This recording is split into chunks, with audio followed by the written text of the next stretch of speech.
তাহলে এখনকার মায়েরা বাবার একটা সন্তান নিয়ে আর সন্তান নেন না। রাজা দশরথেরও কয়টা সন্তান? হ্যাঁ, রাজা দশরথের কয়জন সন্তান বলুন? কয়জন? মিথ্যা কথা, 5 জন। একটা মেয়ে, নাম তার সন্তান। মেয়েটাই পৃথিবীতে রামচন্দ্রের আগে এসেছে। ওই মেয়েটার আত্মত্যাগের কারণেই ভগবান নিজে সাক্ষাৎ রাম রূপে দশরথের ঘরে এসেছে। প্রথম সন্তান, তার নাম হচ্ছে শান্তা। এ কথাগুলো অনেকেই আমরা অবগত নেই, রামায়ণে এগুলো বলবার চাই না। তা আজকে দেখুন, যেদিন দশরথ কৈকেয়ীকে বিয়ে করে সেদিন দুটো বর চাইতে বললেন। কে বললেন? বর চাবে কৈকেয়ী। এমতে অবস্থায় মন্থরা এসে বলেন, এই কৈকেয়ী, আমি তোর দাসী, আমি তোর ভালোবাসি, তোরে আমি একটা কথা বলতে চাই। বর এখন চেয়ে নিস না, সময় মতো চেয়ে নিবি। দেখবেন বাড়ির মালিকের চেয়ে ওই বাড়ির দাস দাসীর কিন্তু একটু পাওয়ার বেশি থাকে না বাবা? তো কৈকেয়ী মনে মনে চিন্তা করছি, কথাটা তো সত্য। তো এইবার বিবাহর পরে দশরথ বলছেন যে আচ্ছা যথার্থ। তৎকালীন সময় অসুরের যে সততা ছিল, বর্তমান সাধুর সেই সততা নাই। অন্যান্য যুগে অসুরের যে সততা ছিল, বর্তমান সাধুদের সেই সততা নেই। সাধুরা 6-4 কথা বলি, অন্তত আমার মতো ব্যক্তি, যে যারা প্রকৃত সাধু তারা বলে, আমার মতো ব্যক্তি, তো যার মুখে 6-4 কথা হবে, যে বলছিলাম বললাম না, একটু আগে যে কথা বলছিলাম সেটাকে উল্টিয়ে দিতে পারে, তার মুখে কি কখনো ধর্মকথা মানায়? রাধে রাধে, ধর্মকথা মানায় বাবা? মানায় না। তো দশরথ তৎকালীন সময় ত্রিসত্য অঙ্গীকারে আবদ্ধ হলেন। তা আজকে রামচন্দ্র যখন সম্পূর্ণ লীলা বিস্তারিত বলতে গেলে সারা রাত চলে যাবে, তবু লীলা শেষ হবে।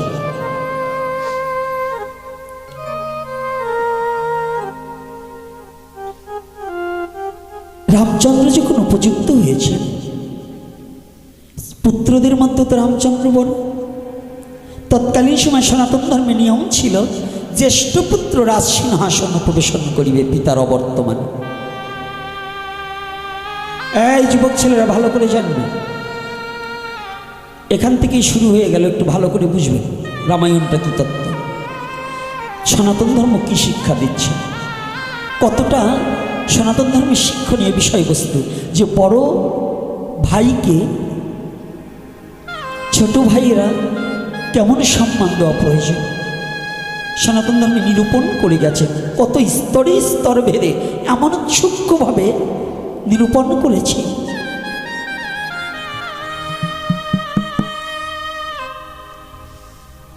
দশরথ চিন্তা করলেন, তাই তো রাজমহল থেকে রাজপ্রাসাদে রাজ দরবার বসিয়ে প্রজাদের মধ্যে ঘোষণা দিয়ে দিলেন, হে প্রজাগণ, আগত শুভ দিনে, শুভক্ষণে, শুভ লগনে আমি তো এখন ক্লান্তি লগ্ন, কখনো যেন আমার প্রাণ পাখি চলে যায়।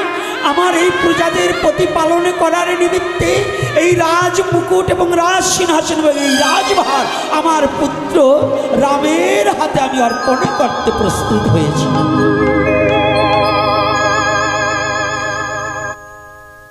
বাবা, সবাই তো ভগবানকে চিনতে পারে না। অযোধ্যা নগরীর মাঝে কিছু কিছু ভক্ত রামচন্দ্রকে চিনে নিয়েছে, হৃদয়ে দিয়ে ভালোবেসেছে। ভক্তদের আনন্দে ধরছে না, আনন্দের চোটে গড়াগড়ি যাচ্ছে অযোধ্যা নগরে। আহা, এতদিনে আমাদের স্বাদ পূর্ণ হলো। কেউ না জানুক, আমি জানি রামচন্দ্রকে, যে রামচন্দ্র সাক্ষাৎ ভগবান। আমরা এতদিন পরে ভগবানের চরণে গিয়ে হয়তো প্রণামটা জানাবার সৌভাগ্য হলো। কাঁদছি।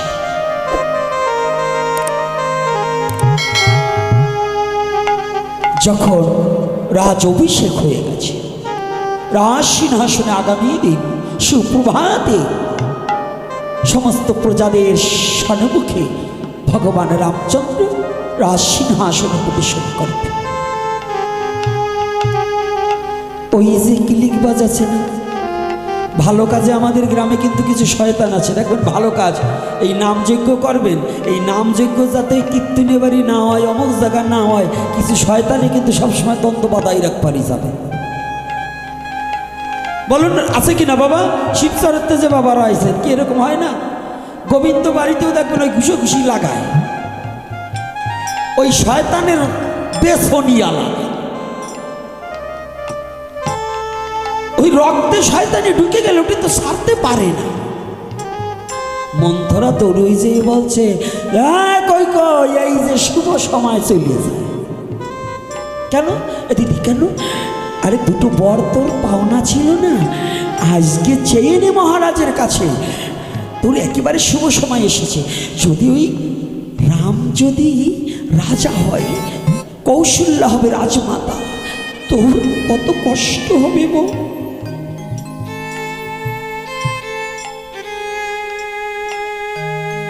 শয়তান দেখবেন, ওমা তোমরা না, আমি একটা কথা বলি, নারী আর পুরুষ নয়, শয়তান মানুষ কিন্তু কথায় কথায় কান দেবে।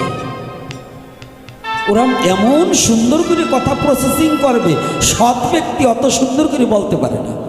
আর যেগুলো অসৎ দুর্চরিত্রা শয়তান, ওগুলো যে এমন সুন্দর করে কথা বলবে একবারে কইলে যাবে। দেখবেন কথায় কথায় কান্না করবে, এমন সুন্দর করে কান্না জানবে যে আপনি ওর চোখের জলে একবারে ডুবিয়ে যাবে। এই আমাদের কিছু কিছু লোক আছে অভিনয় করে, কথা বলে সারা রাত কান্দে, চোখে এক ফোঁটা জল নাই। বুঝবেন অভিনয় কারে বলে, সারা রাত কান্দবে, চোখে এক ফোঁটা জল নাই। শাস্ত্রে কি বললেন? এমন মধুর কৃষ্ণ নামে না বয় নয়নের ধারা, না হয় প্রেমের ওই অঙ্কুর, জানিয়ে রাখিবে তব দেহে পাপ আশ্রয়ে প্রচুর। হরিনামে যাদের আনন্দ হয় না, ভগবানের কথায় যাদের প্রেম উৎপন্ন হয় না, জানতে হবে ওর দেহে পাপে পাপে পরিপূর্ণ হয়ে গেছে, এজন্য ভগবানের কথায় আর আনন্দ আসে না।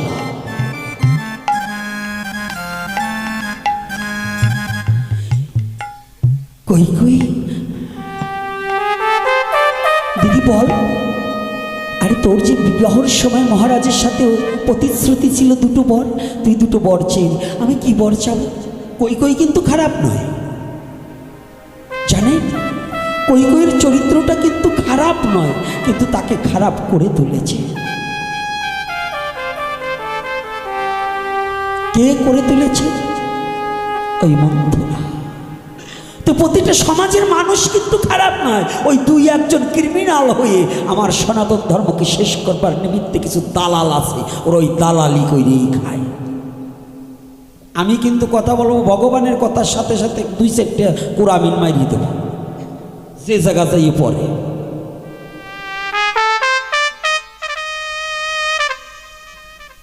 আজকে দিদি বল আমি কি বর চেয়ে নেব? হ্যাঁ তুই যে চেয়ে নে, আমি একটা কথা বলি, তুই মহারাজকে কি বলবি যে মহারাজ আমার বর দুটো দাও, প্রথম বরে আমার ভরত রাজ সিংহাসনে বসবে, দ্বিতীয় বরে রাম 14 বছরের জন্য বনবাসে যাবে। আচ্ছা বলুন তো, আগে লোভ, তিনটা বস্তু মানুষকে ধ্বংস করে, লোভ, হিংসা, অহংকার। লোভ, হিংসা, অহংকার, এই তিনটি বস্তু যদি মানুষের মধ্যে প্রকাশ পায়, সে কোনোদিন মানুষ থাকে না, জানোয়ারের চেয়ে নিকৃষ্ট হয় নাকি? তিনটি বস্তু মানুষকে ধ্বংস করে, লোভ, হিংসা ও অহংকার। এইবার কই কইর চিত্তে যখনই বলেছে মন্থরা, একটু লোভ জিজ্ঞেস, বাবা আমি যদি রাজার মা হতে পারি, সূক্ষ্ম বিচার্য বিষয়, ধর্ম মানছে না, ধর্মের দিক থেকে তো জ্যেষ্ঠপুত্র রাজা হবে। আজকে লোভের বশীভূত হয়ে কই কই রাজ সবার মতো মহারাজ বসে আছে একেবারে যে মহারাজ মহারাজ আমার একটা কথা নেবেন কি? আমার যে দুটো বরের কথা ছিল, যদি আপনি আমার এই বরের কথা, সেই বর আজকে আমার চেয়ে নেওয়ার দিন, সেই বর দুটোকে পূর্ণ করুন, না হয় অন্যথা আমি আমার বিদ্যালয়ে গমন করব। শয়তান মেয়ে ছেলে যেগুলো পুরুষ ছেলের সাথে না পারলেই অমনি দেখবেন ফুটলা টুটলা বাই দিয়ে বাবার বাড়ি আটা দেয়, ভয় দেখায় আমি বাবার বাড়ি চলে যাবো। কি এরকম ভয় দেখায় না মা? ও মা, কি তোমরা কথা বলো নাকি? তোমরাও কি করো নাকি? তো না করলে তোমরা তো কথা বলবা যে হয় এটা করে। আর এই যারা এই যে পুটলা বাই দিয়ে খালি স্বামীর বাড়িতে বাবার বাড়ি যাবার চাই, এই দুই সাইডে তো আছে, উনরা ভাবতিছে যে গোপীনাথ এটা জানলো কি করে।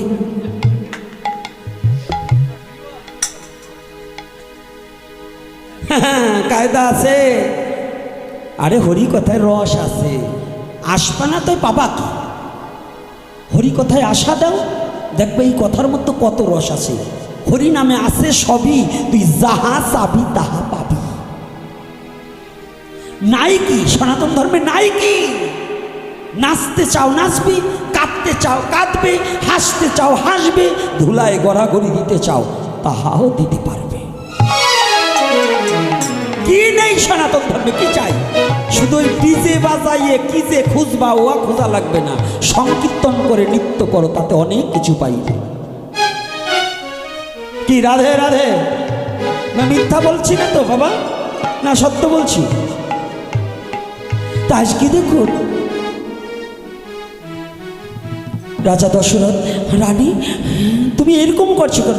না না মহারাজ, আমাকে আপনার সেই বর দুটো দিতেই হবে। আচ্ছা চেয়ে নাও। বরটা কি? রাজা, আপনি নিজে আমার সাথে ত্রিসত্যি অঙ্গীকার হয়েছে, সেই বর দুটোর মধ্যে প্রথম বরে আমার ভরত রাজ সিংহাসনে বসবে। সেদিন কিন্তু ভরত বাড়িতে ছিলেন না, ভরত এবং শত্রুঘ্ন ছিলেন মামা বাড়ি। আমার ভরতকে রাজা করতে হবে। আর দ্বিতীয় বরে রামচন্দ্র 14 বছরের জন্য বনবাসী ছিল। রানী,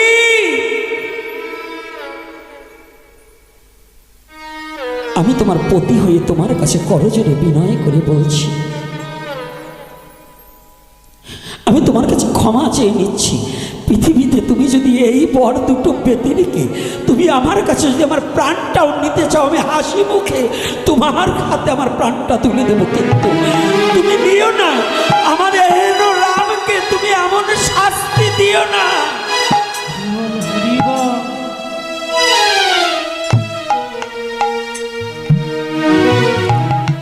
দিও না, এমন শাস্তিটা দিও না।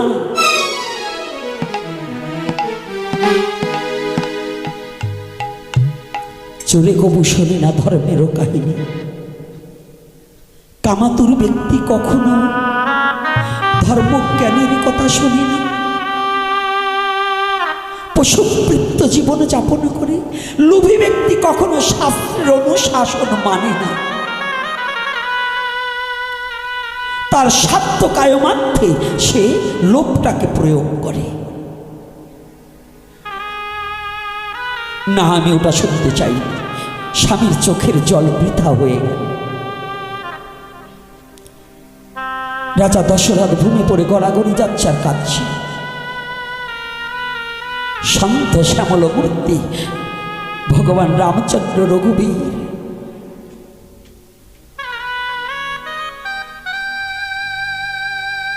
ছুটে এসেছে রঘুবংশের কুলতিলক,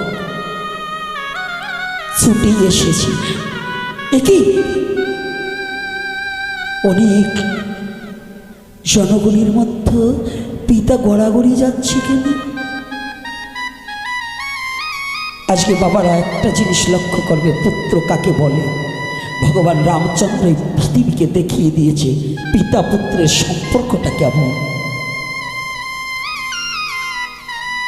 দৌড়ে এসে রামচন্দ্র মহারাজকে তুলে ধরেছে। একই বাবা, ও বাবা, একে তুমি কাঁদছো কেন? রামচন্দ্রকে বক্ষে জড়িয়ে ধরে আরো হাউমাউ করে চিৎকার করে কাঁদছে। রাম, যে কথা শোনা মাত্র কেন আমার মৃত্যু হলো না? আমি এই দুটো কথা শোনার আগে যদি আমার মৃত্যু হতো তাহলে আমার জীবনও ধন্য হতো। বাবা, যে কথা শ্রবণ করে আমি রাজ সিংহাসনে বসতে পারিনি, আমি ধুলার মাঝে ধূসারিত হয়েছি। না, আমি তোকে বলতে পারবো না রাম।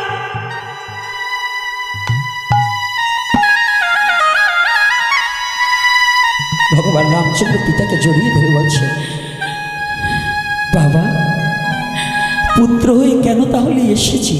পুত্র হয়ে যদি পিতার চোখের জল না মোছাতে পারি তাহলে তো পুত্র হয়ে জন্মগ্রহণ করে কোনো লাভ নেই।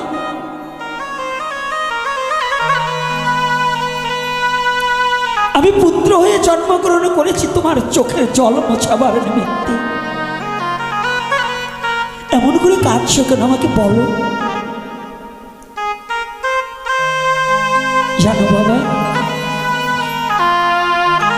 যে পুত্র তার পিতা মাতার চোখের জল মোছাতে পারে না সে কুপুত্র, সে কোনোদিন সুপুত্র হতে পারে না। বাবা, তুমি কেঁদো না, একটিবার খুলে বলো কি হয়েছে। আমার জীবন দিয়ে হলেও আমি তোমাকে রক্ষা করবো। বাবা, তুমি কেঁদো না।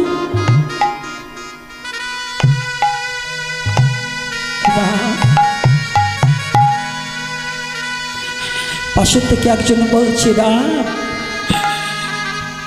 তোমার বিমাতা এই প্রার্থনা মেঘেছে, একবারে ভরত রাজা হবে, অন্য ভরে তোমার 14 বছরের জন্য বনবাসে যেতে হবে।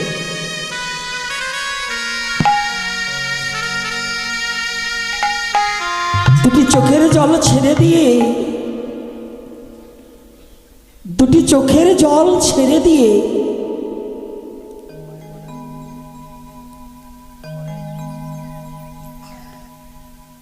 কাঁদছে।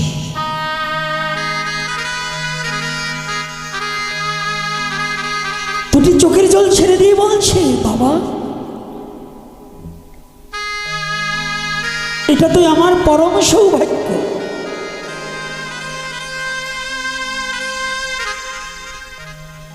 এটা তো আমার পরম সৌভাগ্য, আমি পুত্র হয়ে পিতার বাক্য প্রতিপালন করতে পারব। এটা কি আমার পরম সৌভাগ্য নয়? এটা তো আমার পিতৃসেবার একটা অধিকার। বাবা, আমি পুত্র হয়ে কথা দিচ্ছি, হাসি মুখে আমি বনবাসকে গ্রহণ করে নেব। তথাপিও আমি তোমার প্রতিজ্ঞাকে ভঙ্গ করতে দেব না। একটু ভেবে দেখুন, আজকে যে যুবক বাবারা এসেছে এবং আপনারা যারা এসেছে, ভগবান রামচন্দ্র হাসি মুখে,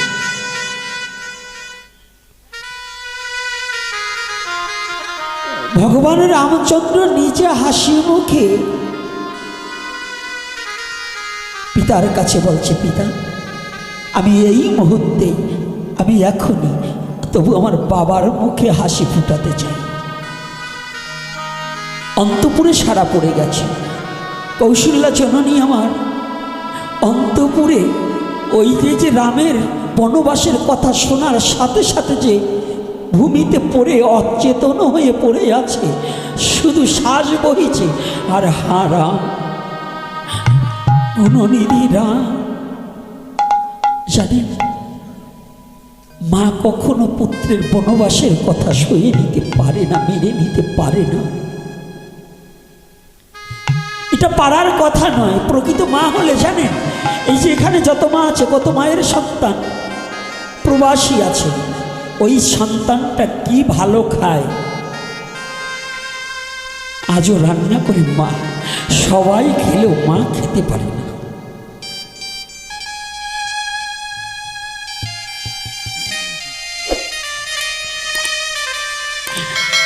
মা যখন ওই খাবারটা রান্না করে দেখবেন, ওই মায়ের চোখ বেয়ে জল পড়ে। আজ আমার খোকা যদি বাড়ি থাকতো, আমি নিজে হাতে খাবারটা খাইয়ে দিতে পারতাম।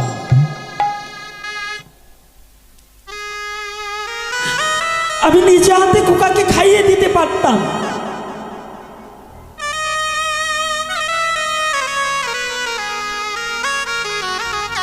কৌশল্যা চরণ অচেতন হয়ে শুধু রাম রাম বলে চিৎকার করছে। এদিকে লক্ষণ এক ঘরে গিয়ে দেওয়ালের সাথে মাথা ঢুকাচ্ছে। দাদা ওখানে বসে বসে বলছে, দাদা তুমি কি জানো না, যেখানে রাম নেই সেখানে লক্ষণ নেই। রামবিহীন লক্ষণ জীবনে বেঁচে থাকতে পারে না। দাদা তুমি বনবাসে যাবে, আমাকে ফেলে যেও না।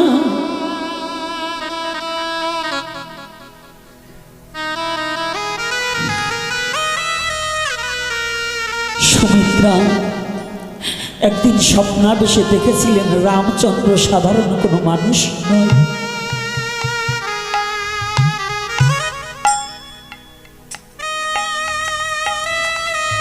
রামচন্দ্র সাধারণ কোনো মানুষ নয়। যখনই সুমিত্রা স্বপ্নাবেশের পর থেকে, জানেন বিমাতা হলেও সুমিত্রাও মার কই কই ও মা।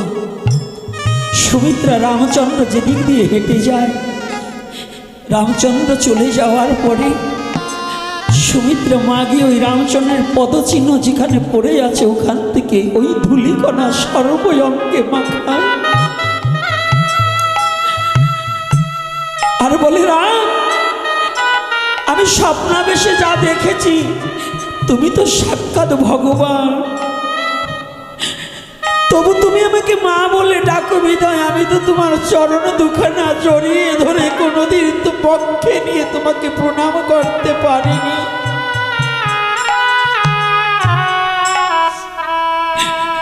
ওই চরণ দুলি শিরে তুলে আর বলছে, গড়াগড়ি যায় আর বলে, রাম আমাকে একটিবার কৃপা করো। সেই সুমিত্রা যখনই শুনেছে রামচন্দ্র বনবাসে চলে যাবে, ঘরের দরজা লাগিয়ে দিয়ে শুধু চিৎকার করছে, মাথাটাকে মাটিতে ঘামাচ্ছে। আমার লক্ষণ মা বললে যত সুখ না হয়, আমার রামচন্দ্র একবার মা বলিলে আমার জীবনের সমস্ত দুঃখ দূরে চলে যায়। বলে হরিবল।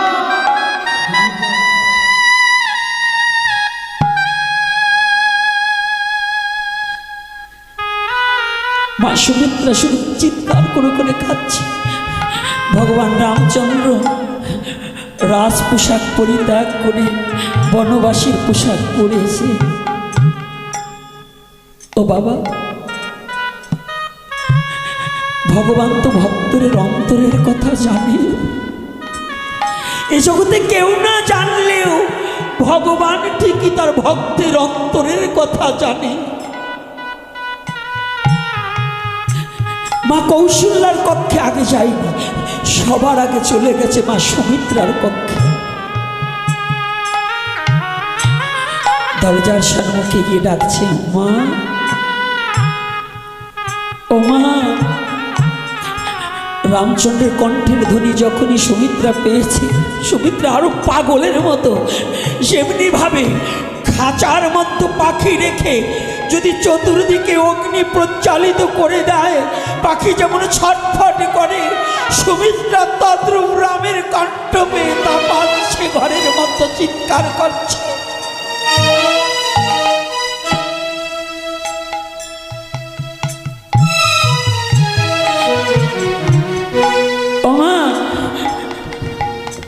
একটিবার দরজা খুলো মা,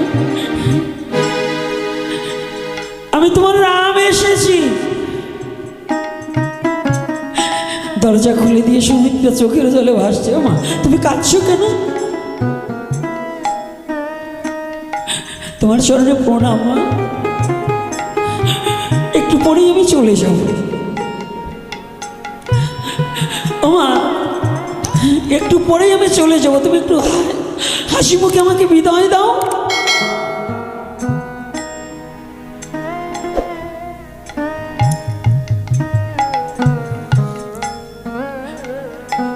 রামচন্দ্রের দিক অপলক নয়নে তাকিয়ে আছে সুমিত্রা। ভগবান রামচন্দ্র প্রণাম করেছে, প্রণাম করে হাঁটা দিয়েছে, বলছে রাম দাঁড়াও। জীবনে এতবার মা বলে ডেকেছ, এতবার প্রণাম করেছে, তোমাকে দক্ষিণা স্বরূপে আমি জীবনে কোনোদিন কিছু দিতে পারিনি, আশীর্বাদ স্বরূপে কিছু দিতে পারিনি। জানো, আশীর্বাদ তোমাকে দেওয়ার মতো জগতে আমার আর কিছু নেই যে আমি তোমাকে সেই জিনিস দেব। তবে আজ আমার শুভ দিন এসেছে। সুমিত্রা মনে মনে চিন্তা করছে, রাম বনবাসে গেলে লক্ষ্মণকে আমি কিছুতেই বাঁচাতে পারবো না।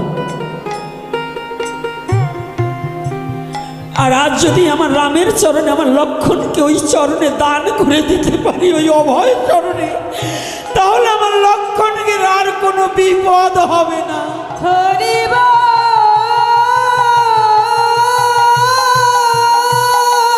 কোনোদিন আর বিপদ হবে না।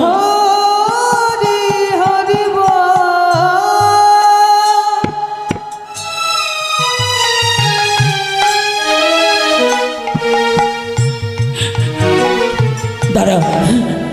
সুমিত্রা দৌড়ে গিয়ে লক্ষণ যে কুটিরে ছিল তিনি বলছে, লক্ষণ একটিবার আমার কাছে আয় বাবা, আমি তোর মা ডাকছি, তুই আমার কাছে আয়। লক্ষণ দরজা খুলে মাকে জড়িয়ে ধরছে, মা তুমি শুনতে পেয়েছো, আমার দেবতা যে আজ মন্দির ছাড়া হয়ে যায়। আমার দাদা একমাত্র লক্ষণের এই দেহ মন্দিরের দেবতা রামচন্দ্র।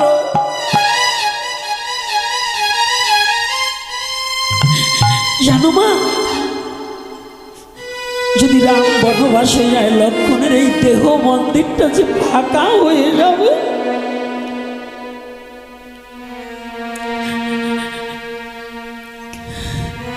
জানেন, এই লীলাগুলো প্রতিটা মানবের, প্রতিটা যুবকের, প্রতিটা আবার বৃদ্ধ বনিতার প্রয়োজন। বলুন তো, লক্ষণের এই কথাটা যদি আমাদের মধ্যে প্রতিটা ছোট ভাইয়ের হৃদয়ে জাগে, যে বড় ভাই ছাড়া হলে পরে যে হৃদয় মন্দিরটা ফাঁকা হয়ে যাবে, এই কথাটা যদি প্রতিটা জীবের হৃদয়ে থাকতো, তাহলে কি আজ এই সনাতনী সমাজে এত অন্যায় অবিচার হতো? কথাটা কোথায় মা?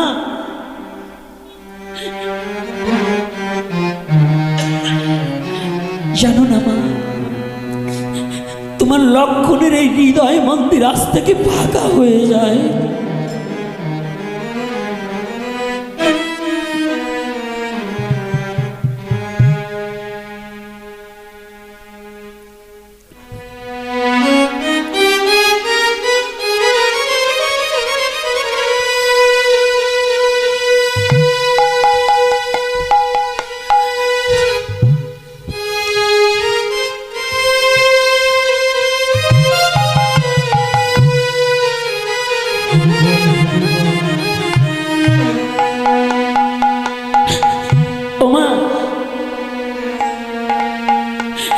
তোমার লক্ষণকে আটকিয়ে রেখো না বাবা। আমি তোকে রাখবার জন্য ডাকিনি, আমার সাথে একটি বড় জগতে আমার তো কোনো ধন নেই, আমার তো কিছু নেই।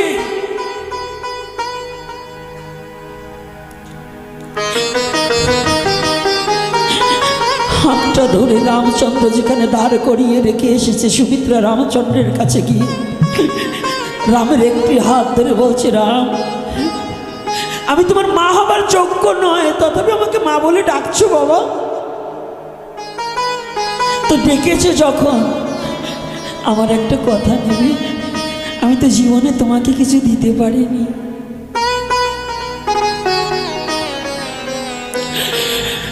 আজ তুমি আমাকে প্রণাম করেছো, আমি তোমাকে আশীর্বাদ স্বরূপে আমার লক্ষণকে তোমার চরণে দিয়ে দিলাম। কৃপা করে তুমি একটিবার গ্রহণ করো। হরিব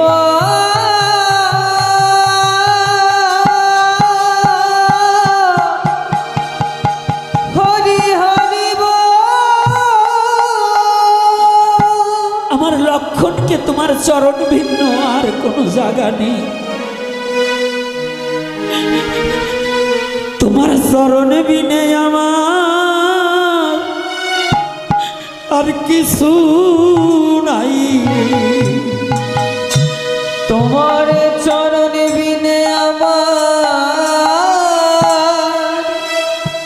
কিছু নাই হে, তোমার চরণ বিনে আমার হানিদাই গৌর হরিব।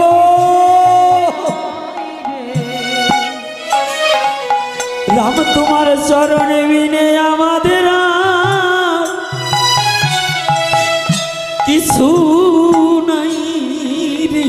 তোমার চরণ বিনে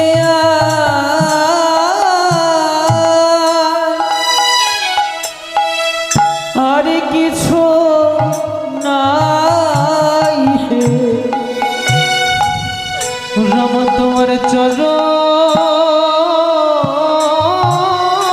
বিনে আমাদের আর কিছু নাই রে। আমার লক্ষণকে তুমি গ্রহণ করো। তোমার চরণে বিনে আর কিছু নাই রে। এই লক্ষণকে তুমি একবার গ্রহণ করো। একবার গ্রহণ করো, তোমার চরণ বিনে আর গতি নাই রে। তোমার এই লক্ষণকে তুমি গ্রহণ করো। তুমি গ্রহণ করো, তোমার চরণে বিনে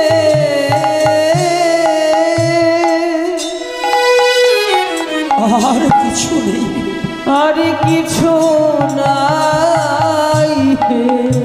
বলো তোমায় দিবার মতো আমার আর কি বায়াছি। তোমায় দেবার মতো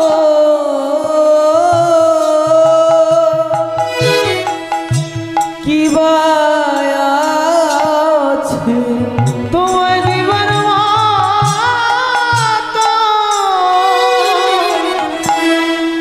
আর কি বা আছে।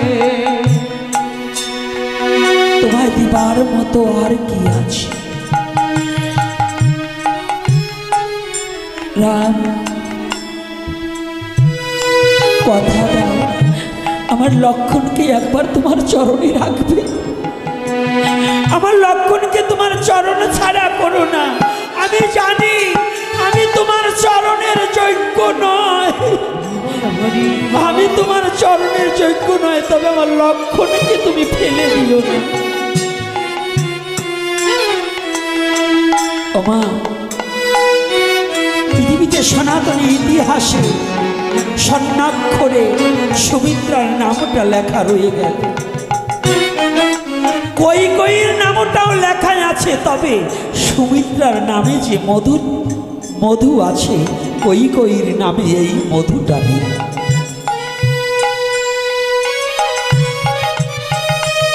এই মধুটা নেই।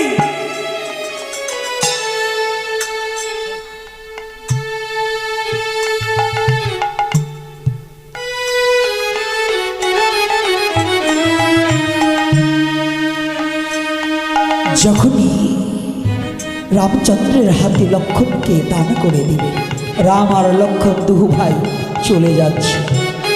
কই কিন্তু লক্ষণকে যেতে বলে, সীতা দেবীকেও যেতে বলেনি। সীতাকে যেতে বলছে, মা সীতা দেবীকে যেতে বলেছে। বনবাসের কথা আছে লেখাও, কোনো রামায়ণে আছে? ওমা দেখুন কত চমৎকার চরিত্র গো, কত মধুময়ী চরিত্র গো। কত এই ইতিহাস, রামচরিত ইতিহাস, কত চমৎকার। রামার লক্ষণ যখন ছুটে চলছে, সীতা দেবী নিজে ইচ্ছায় স্ব ইচ্ছায় সমস্ত অলঙ্কার বর্জন করে কাঙালিনীর বেশে, বনবাসীর বেশে রাজা দশরথের সম্মুখে গিয়ে দাঁড়িয়েছে। বাবা, বাবা আপনি ন্যায় বিচারক, আপনি অন্যায় করতে পারেন না। আপনি না রাজা, আপনি না বিচারক। রাজা দশরথ হতভম্ব হয়ে গেছে। কি আমি বিচারক? কি বিচার চাইতে এসেছো মা? আমার সব বিচার তো শেষ হয়ে গেছে।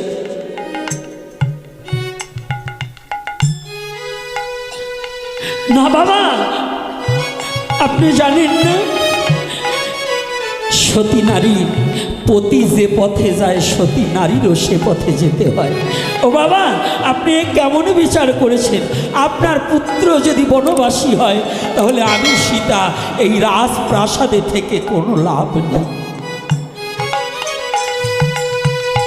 আচ্ছা বলুন তো, এই কথাটা যদি প্রতিটা নারীর হৃদয়ে জাগ্রত হয়, সেই সংসারে কোনোদিন স্বামী স্ত্রী ঝগড়া হতে পারে?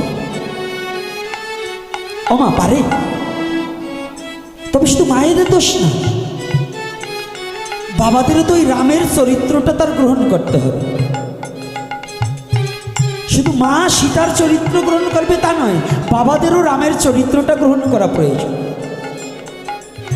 যদি উভয়ে যদি এই চরিত্রগুলোকে ফলো করে যদি সেটাকে বাস্তবায়ন রূপ দিতে যায়, তাহলে এই জগতের মাঝে আর অন্যায় অবিচার হতে পারে না। প্রতিটা সংসারেই হবে শ্রীধাম বৃন্দাবন।